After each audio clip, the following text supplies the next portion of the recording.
आजच्या भागामध्ये आपण बघणार आहोत श्री गणेशाची संपूर्ण टीम नाशिकमध्ये आलेली आहे आणि चित्रपट म्हटला की वेगळ्या प्रकारचे वेगळ्या आशयांची आपण बघत असतो.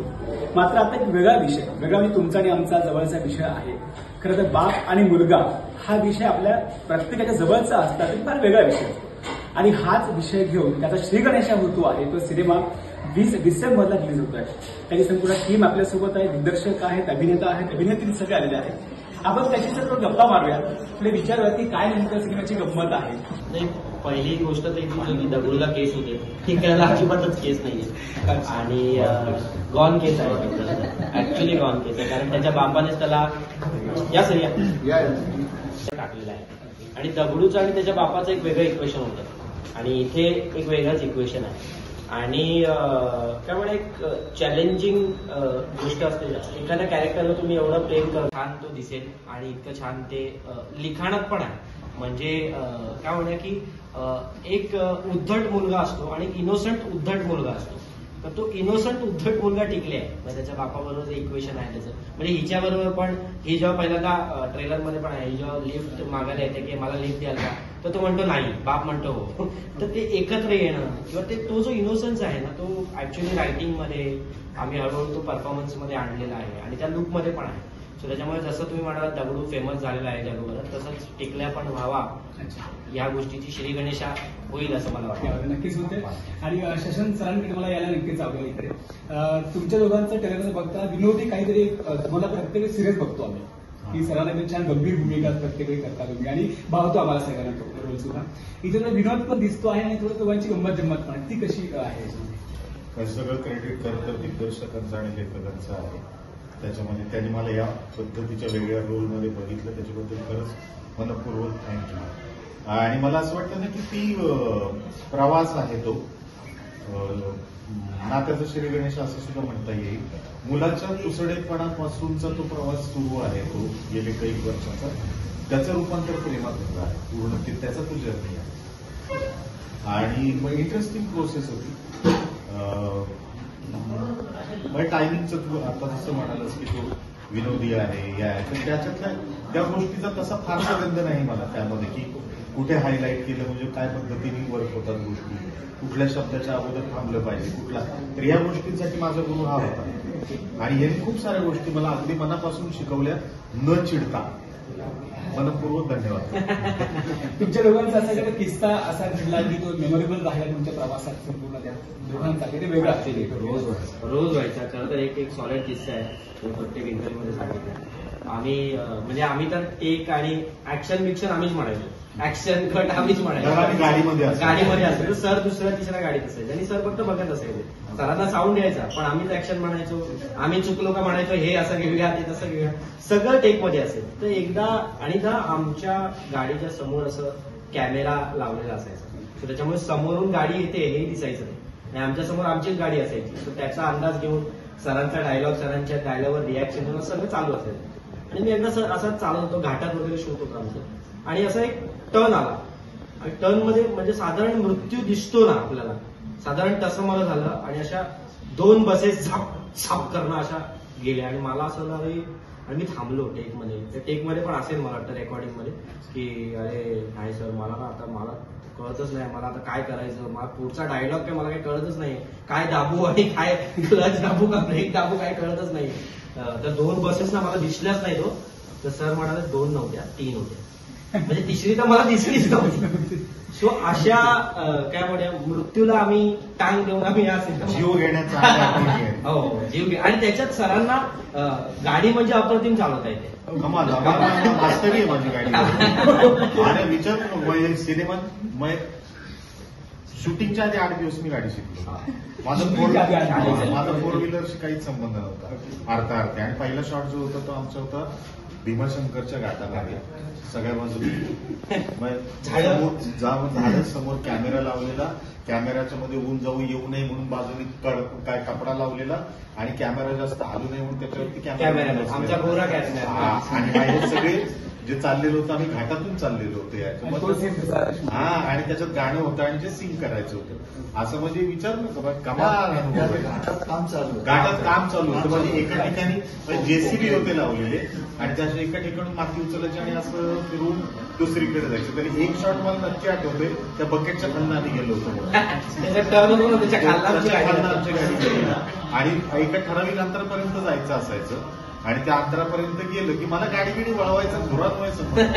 मग मी उतरायचो आणि हा परत गाडीच घ्यायचा, मूळ स्थानापर्यंत घेऊन जायचं, तिथून परत मी गाडी चालवायचो इथपर्यंत. आणि त्यामुळे हा एक असं होता त्यावेळेला. आणि खरं तर या दोघांचं कौतुक आहे की अत्यंत निर्धास्तपणे निर्भयपणाने ते जे काही गाडीत बसलेले आहेत. आमचा इन्शुरन्स होता ना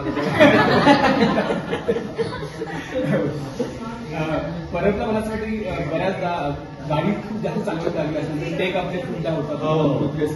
बेस्ट ड्रायव्हर तर मलाच आहे यावर्षी. अवॉर्ड मिळेल. बेस्ट ऍक्टर तर माझ्या बेस्ट ड्रायव्हर मला आहे. टायटल पण चेंज करायला टिकला मिलिंद सर, नक्कीच तुमची क्रेज आहे संपूर्ण महाराष्ट्रामध्ये तो वेड्यांची जत्रा असेल. हे विनोदी सिनेमा आणि एक ट्विन सिनेमा असतात बऱ्याचदा बघायला भेटतात लोकांना. बोल्ड सिनेमा आपण म्हणू शकतो आपण असं. तुम्ही वैयक्तिक दिग्दर्शक म्हणून धाडस केलं असं वाटतंय तुम्हाला? हो नक्कीच, कारण माझ्या करिअरचं श्री गणेशा होणार आहे. कारण ज्या पद्धतीचे मी सिनेमे केले यापूर्वी, की एक राष्ट्रीय कॉमेडी होता एड्यांची जत्रा, अडल्ट कॉमेडी होता टकाटक टकाटक, आणि हा कम्प्लीट फॅमिली फिल्म आणि त्यातही नवीन जॉनर मराठीमध्ये आणतोय रोड मूवीचा. सो शिकण्यासारखं मलाही खूप होतं यार. यापूर्वी कधी केलं नव्हतं, रोड मूवी कधीच केली नाही. त्यामुळे ती कशी शूट करायची मला काही एक्सपिरियन्स नाही.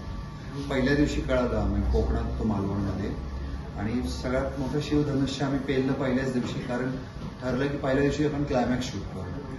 जनरली माझी प्रोसेस अशी असते की मी असेंडिंग ऑर्डरमध्ये शूट करतो. पहिल्या दिवशी थोडं लाईट काम ठेवतो, पहिले 2-3 सीन स्क्रिप्ट प्रमाणे, आणि मग शेवटाकडे जात असतो. इथे शेवट पहिले शूट केले. हा, आणि पहिले जर 3-4 शॉट घेतले तिथेच आम्हाला कळालं की काहीतरी चुकतंय. मला कळालं की रोड ट्रिप अशी शूट करायची नसते बेसिकली. मग नंतर काय केलं पाहिजे, नंतर हळूहळू 1-2 दिवसांनी आम्हाला कळालं सगळ्यांना. मला, माझा DOP झाला, माझा असोसिएट झाला, यांना देखील कळालं की आता आपण हे ना अवॉइड करू. मग नंतर हे पण एवढे ट्यून आणि सिंक झालेले की एक बरोबर नाही झाला. कसं असतं की माझं काहीच कंट्रोल नसतो. मला लिहिताना मजा आली रोड ट्रिप, की मस्त लिहूया आपण, की एका गाडीमध्ये लोक प्रवास करतात वगैरे, लिखाण करताना मजा आली. पण ज्यावेळी एक्झिक्युट करताना मला कळालं की कॅमेरा यांच्या गाडीमध्ये असतो, मी तिसऱ्या गाडीमध्ये असतो, माझ्या हातात शोगन असते आणि ती वायरलेस असते. माझ्याकडे फक्त एक वॉकी टॉकी यांच्या गाडीमध्ये, आणि फक्त मी वॉकी टॉकीवरून त्यांना इन्स्ट्रक्शन देऊ शकतो. माझ्या हातामध्ये त्या व्यतिरिक्त काहीच नसतं. सो हळूहळू यांनी पण ते अडॅप्ट केलं की त्यांना कळायचं की नाही हा टेक बरोबर नाही. आज बोलायचं की सर आम्ही कंटिन्यू करतो, पण मला कळायचं. मग त्यांना मी दिसत नाही, पण मी इकडून असं करायचं. मग ते सेकंड टेक करायचे. मग सेकंड टेक मध्ये कळायचं की याच्यापेक्षा अजून बेटर थर्ड टेक मध्ये होऊ शकतं. बट तिसरा टेक करायची, मग गाडी फिरून यायची, मग पुन्हा मी त्याला हेडफोन लावून मी चेक करायचो कुठला ओके, तिन्ही नाही ओके, पुन्हा करू. सो एवढी टीडीएसची प्रोसेस होती आणि खूप difficult actually road movie shoot करणं. म्हणजे मी तर त्या ती जिंदगी ना मिलेगी तो दुबाराची जी डिरेक्टर आहे जोया अख्तर, मी सॅल्यूट करेल तिला की काय लेवलला त्यांनी शूट केली. ठीक आहे त्यांच्याकडे बजेट असतं, पण एक्झिक्यूट करणं, पेशन्स आणि एक्झिक्यूट करणं खूप डिफिकल्ट असतं. आणि आम्ही तर आणखी कॉम्पॅक्ट साईज मध्ये शूट करत होतो. तिथे तरी ओपन कार होता, इथे कॉम्पॅक्ट क्लोज कार आहे. क्लोज कार आहे. सो आम्ही क्रू पण असाच निवडलेला. आमचा जो साऊंड रेकॉर्डिस्ट होता तो या हेडचा आहे. सो तो मागे डिक्कीत तो झोपून बिचारा त्यांनी साऊंड रेकॉर्ड केलं. लिटरली त्यांनी अख्खा सिनेमा त्यांनी बॅक साईडला, म्हणजे यांच्या हिच्या बॅक सीट मागे त्यांनी झोपून त्यांनी साऊंड रेकॉर्ड केलं. म्हणजे किती जिकरायचं. तू पण आम्हाला सांगायचं की हा पंच आयलंड बेस्ट पार्ट काय ना, तो माझ्यासोबत बऱ्याच वर्षांपासून काम करतो. म्हणजे पहिली फिल्म त्याची 4वी-5वी फिल्म, त्याला ना स्क्रिप्ट देत असतो. तो स्क्रिप्ट मध्ये बात करतो आणि कधी मला एक गाणं सांगतो, सर या पे ना मी जाऊन येतो, हे नाही असते. चला छोड ना, हो मैंने बोला उसको.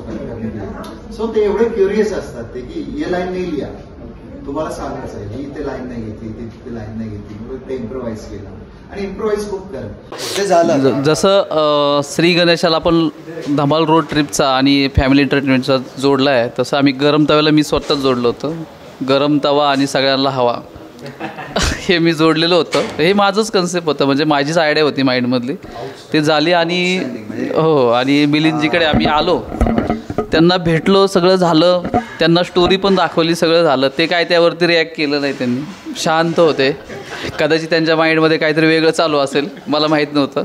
ते म्हटले सर ठीक आहे. ॲक्च्युली मला स्क्रिप्ट दिली त्यांनी वाचायला आणि बाउंड स्क्रिप्ट घेऊन आले. म्हणजे कॉन्फिडन्स लेवल एवढा हाय होता ना यांचा, विथ डायलॉग घेऊन आलेले. 120 पानांची स्क्रिप्ट होती, मी ती वाचली. अत्यंत गलिच्छ स्क्रिप्ट होती, मग माझ्या आयुष्यातली सर्वात गलिच्छ स्क्रिप्ट आणि संजय नवगिरेंनी लिहिलेली. म्हटलं तर मी संजयलाच बोललो की हा सिनेमा नको करायला, आपण काहीतरी चांगलं करू. माझ्या डोक्यात एक चांगली संकल्पना आहे, तूच आहे, आपण दोघे मिळून लिहू. मग आम्ही गोव्याला गेलो.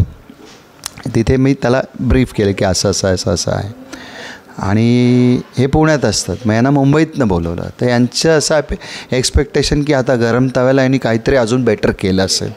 त्यांना बसवलं पहिले, त्यांना सांगितलं की ते नाही आहे, ते करत नाही आहे आपण, तवा विजला तुमचा आता आणि तो मला करायचाही नाही आहे आणि तुम्ही देखील करू नका, कारण अत्यंत वाईट स्क्रिप्ट आहे. मग त्यांना ही ऐकवली, ते भारावून गेले. ते म्हणजे ते बोलले की बेटर आहे, जो आम्ही घेऊन आलो त्याच्यापेक्षा लाख पटीने बेटर आहे. सो अशी ती जर्नी, कहाँ से निकले ते कहाँ पहुँचे. गरम तवा श्री गणेश वहाँ से हात.